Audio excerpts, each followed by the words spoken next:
ఎక్సెల్లా global study abroad summit 2024 జరగబోతోంది. ఫిబ్రవరి 11న ఉదయం 10 గంటల నుంచి సాయంత్రం 5 గంటల వరకు తాజ్ డెక్కన్, బంజారా హిల్స్, హైదరాబాద్లో.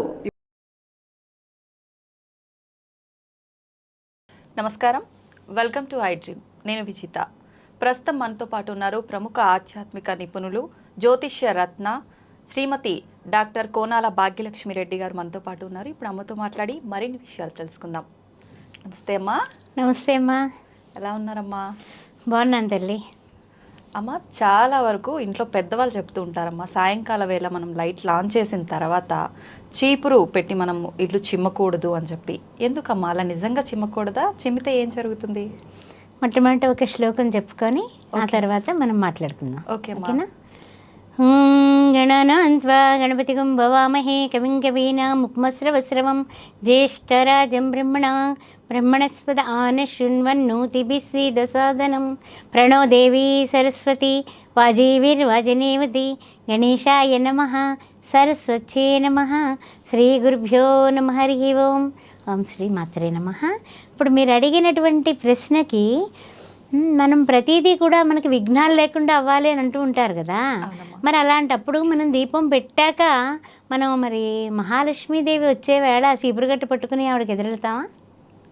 వెళ్ళం కదా, వెళ్ళకూడదు కదా. మరి అలాంటప్పుడు దీపం జ్యోతి పరబ్రహ్మ అనేటటువంటి ఆ పరబ్రహ్మ స్వరూపం, పరబ్రహ్మ తత్వం అంటే ఏదైతే ఇహలోకంలో మనకి దొరకనటువంటిది పరలోకంలో అంటే ఏంటి? ఆ పరబ్రహ్మ తత్వానికి మనం చేరాలి అంటే అజ్ఞాన అంధకారాన్ని నుంచి మనం బయటకు వచ్చేయాలి. బయటకు వచ్చేయాలంటే అజ్ఞానం నుంచి బయటపడాలంటే వెలుగు కావాలి కదా. వెలుగు కావాలంటే జ్ఞానం అనే వెలుగు కావాలి. జ్ఞానా దేవతు కైవల్యం అన్నాడు శంకరాచార్యులు గారు. అందువలన దీపం పెట్టిన తర్వాత ఆ దీప మహాలక్ష్మిని మనం ఆహ్వానం పలుకుతున్నాం. స్వాగతం సుస్వాగతం అని పాట పాడుతున్నాం. మరి అలాంటప్పుడు మరి అప్పుడు వెళ్ళి టపటపా చీపురు తీసుకుని చిమ్మేస్తూ ఉంటే మరి అమ్మవారు నేను రావాలా వద్దా? ఎందుకు వచ్చిన గోలా? ఇవిడో దుమ్ము ఊడ్చేస్తుంది, మనకు వద్దులే. ఆ ఎక్కడైతే ఇళ్ళంతా గలీజ్గా అంటే దుమ్ముతోటి ధూళితోటి ఉంటుందో అక్కడ నా అక్క కూర్చుని ఉంటుంది, అక్కకి నేను మర్యాద ఇవ్వాలి కదా అనేసి ఆ జ్యేష్ఠాదేవిని తలుచుకొని ఆవిడ వెనక్కి వెళ్ళిపోతుందట. ఓకే, అర్థమైందా? అందుకని దీపం పెట్టాక ఇల్లు ఊడ్చడం అనేది అసలు మంచిది కాదు. ముందు ఇల్లు ఊడ్చుకోండి, చక్కగా చేసుకోండి. తర్వాత ఏ సమయంలోపు ముగించుకోవాలమ్మా మనం? అంటే మనకి సాధారణంగానమ్మా ప్రదోష వేళ అంటే సాయంకాలం పూట అని మీరు అడిగారు. ఉదయం ఏంటి, సాయంకాలం ఏంటి? ఇల్లు దేవుడి గది శుభ్రం చేసుకునే దీపం పెట్టుకోవాలి. మన అమ్మాయి 11 గంటలకు వస్తుందండి అప్పుడైతే ఆరాంసే చేస్తుంది అని మనం వెయిట్ చేయకూడదు. పగలు కూడా మనం దేవుడికి సంబంధించినటువంటివన్నీ కూడా మనమే చేసుకోవడం, ఆ తర్వాత అక్కడ తుడుచుకోవడం, తడిబట్ట పెట్టుకోవడం, ఇవన్నీ మన సంస్కారాలు. మన భారతీయ సంస్కృతిలో ఆదిగా అనాదిగా మన పెద్దవాళ్ళు ఆచరించి మనందరికీ కూడా వంట పట్టించినవి. ఏం కొత్తవేం కాదు వ్యవహారాలు. అందుకని దీపం జ్యోతి పరబ్రహ్మ అన్నారు. దీపం సర్వతోమహం అంటే ఏంటి? అదే, అంతకన్నా వేరే ఏం లేదు. దీపేన సాధ్యతే సర్వం. సర్వము కూడా దీపంలోనే ఉన్నాయి, ఇంకేం లేవు. అంటే ఇచ్ఛాశక్తి, జ్ఞానశక్తి, క్రియాశక్తి స్వరూపం అంతా ఆ దీపంలోనే ఉంది. మరి అలాంటప్పుడు ఆ దీపలక్ష్మికి మీరు నమస్కారం చేయాలి. మరి అలాంటప్పుడు ఆ చీపురు పుచ్చుకుని తొడితే తిరగడం ఏమిటమ్మా? తప్పు కదూ.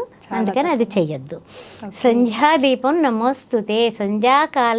కాంతుల వేళలో మనం పెట్టేటటువంటి దీపానికి ఎంతో విశిష్టమైనటువంటి పరిస్థితి ఉంది. ఓకే, అదేమిటంటే కనుక ఇందాక చెప్పుకున్నాం జ్ఞానాదేవత కైవల్యం అని శంకరాచార్యులు చెప్పారని. అలాంటి శంకరాచార్యులు కూడా ఎన్నో రకాలుగా అన్ని రకాలుగా కూడా క్షేత్రాలన్నీ కూడా ఆయన దర్శిస్తూ ఇక్కడ ఏమిటంటే కనుక యంత్రాలు ఉంటాయి కదా, ఆ యంత్రాలన్నింటినీ కూడా బలోపేతం చేస్తూ ఆయన ముందుకు సాగారు శంకరాచార్యుల వారు.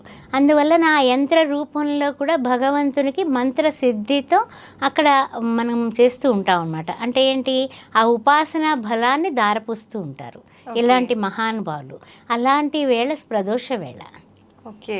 అంటే ఎందువల్ల అంటే కనుక పొద్దున్నుంచి ఎంతో ఇదిగా చేసి ఆ సూర్యభగవానుడు అస్తమించుతున్నటువంటి 5:30 ఆ టైము నుంచి 6 గంటల వరకు 5:45 వరకు అనుకోండి.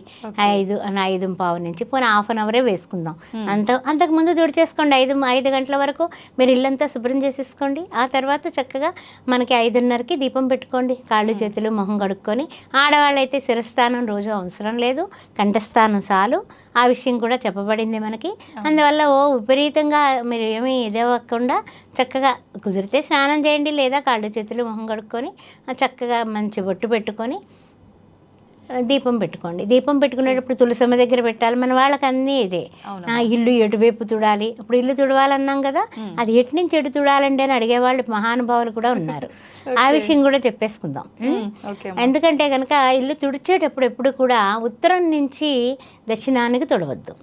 ఓకే. ఉత్తరం మరి లక్ష్మీ స్థానం కదా, మరి అక్కడి నుంచి తుడుపు మొదలెట్టద్దు. అందుకని ఏం చేద్దాం అంటే కనుక చక్కగా తూర్పుకి తుడుచుకొని, తూర్పుకి అది ఏదైతే డస్ట్ ఉందో అదంతా కూడా ఎత్తుకోవడం ఒకటి.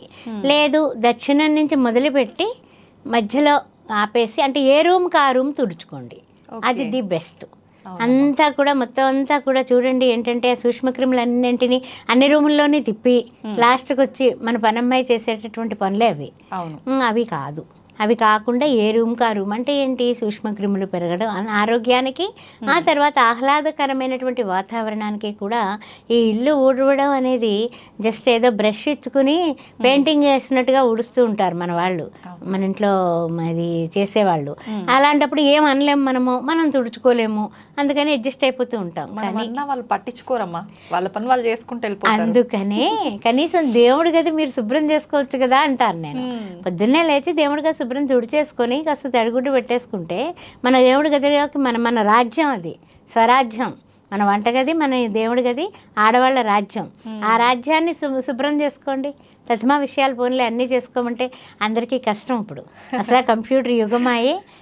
అందుకని శుభం కరోతి కళ్యాణం, శుభం కలిగించేటటువంటి కళ్యాణ గుణానికి ప్రతీక సంధ్యాదీపం.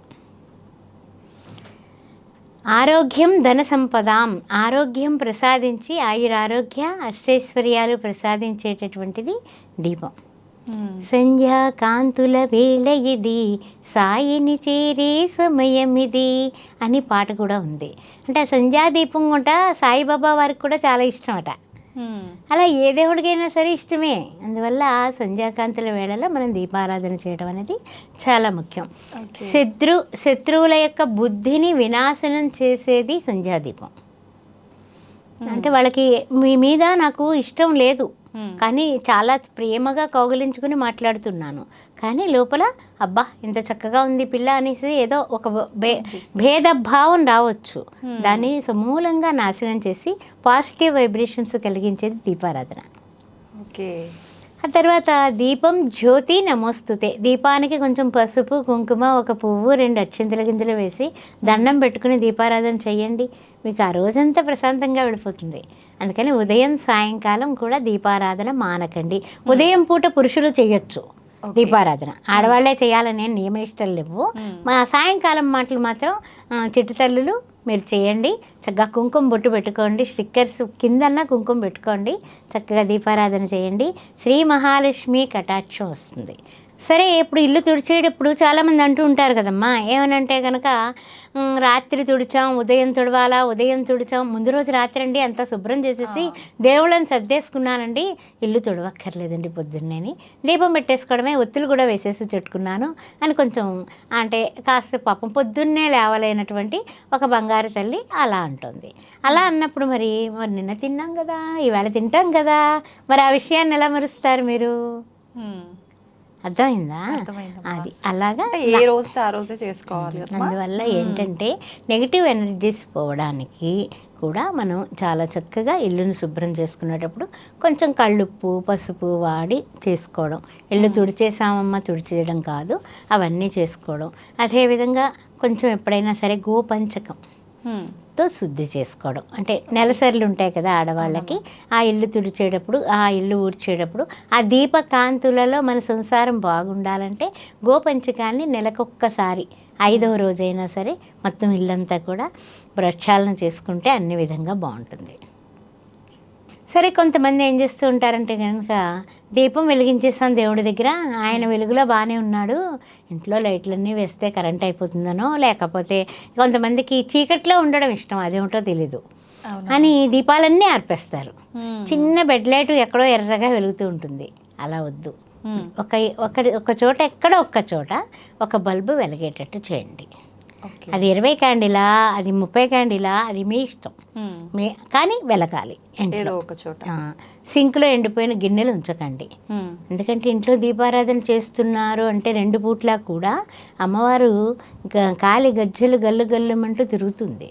అందువలన మీరు అనుకున్నట్టుగా జరగాలంటే తప్పనిసరిగా నిద్రించేటప్పుడు అద్దాలు మంచం ఎదురుండా పెట్టుకుంటున్నారు కదా, తల దగ్గర కాళ్ళ దగ్గర పెద్ద అద్దం పెడతారు. అంటే ఏమిటి, మనం నిద్రపోతున్నప్పుడు కూడా మన అందాన్ని మరి ఆ అద్దం దర్శించాలనో ఏమిటో తెలీదు.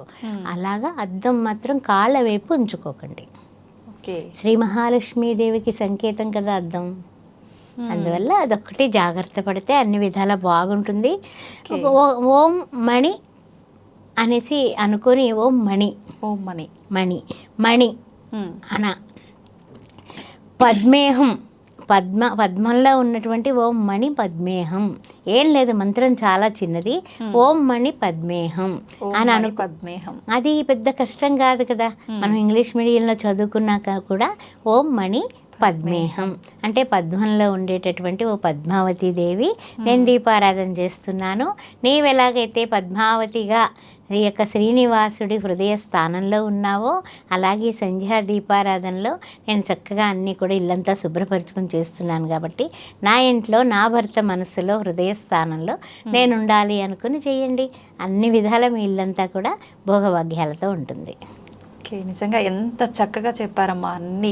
ఒక పర్సన్కి అసలు ఏ డౌట్ అయితే ఉందో ఆ డౌట్ మళ్ళీ దాని వెనకాల ఇంకా వచ్చే క్వశ్చన్స్ ఉంటాయి కదమ్మా, ఒకటి వచ్చిందంటే ఆడవాళ్ళకి దాని వెనకాల వచ్చేస్తూ ఉంటాయి. అలాంటివన్నీ క్లియర్ చేసేసారమ్మా నేను అడగకుండానే. థ్యాంక్ యూ అమ్మా, థ్యాంక్ యూ వెరీ మచ్. ఓం శ్రీ మాత్రే నమః.